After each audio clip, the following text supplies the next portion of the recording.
कि सानू हाफसाबाद दा जिहड़ा वो असां गुजरात कतन नहीं शामिल होना। असी हर फोरम ते इंशाअल्लाह एहतजाज भी करांगे और गल भी करांगे। बाकी एक छोटी जी सारे मेरे मेहरबान साफी हज़रात भाई और जिहड़े भी सुनने वाले, एक मैं जरूर गल करांगा कि ये गैर सियासी एहतजाज है।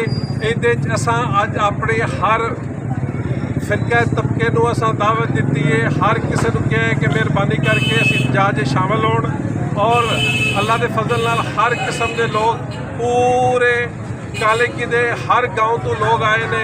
कालेकी पूरा जिहड़ा इस एहतजाज शामिल होया है, मैं इस गल की भी मुबारकबाद सारिਆਂ ਨੂੰ देना।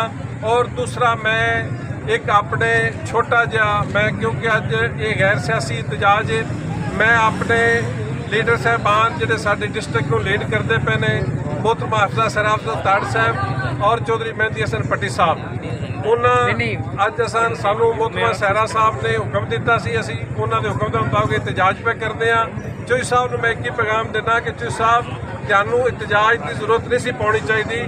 तुहाडी हुकूमत है पूरे पाकिस्तान है, पंजाब भी तुहाडी हुकूमत है और पाकिस्तान जिहड़ा पंजाब है वो ही वज़ीर आला पंजाब का जिहड़ा है वो डिवीज़न नूं हाफसाबाद विच लांदा पिया है। क्यों नहीं अज तुसीं इस गल नूं अपनी आला क्यादत तुसां जाके तस्वीरां बनाईयां ने?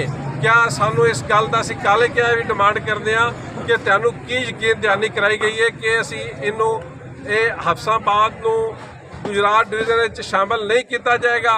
मेरी तुहाडे की भी रिक्वेस्ट है कि मेहरबानी करो, इहदे स्टैंड लवो।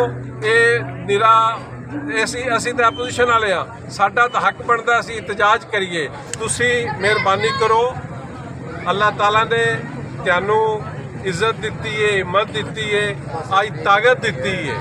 तुसी इसका पूरा पूरा सानू इसका बैक फीड दिओ, नहीं तो असी अल्लाह के फजल नाल असी मुस्लिम लीग नून अज साडा जलालपुर भी एहतजाज है, अज कालेकी भी साडा एहतजाज है। पिछे असां प्रेस कॉन्फ्रेंस जिना हाल भी एहतजाज रिकॉर्ड कराया सी।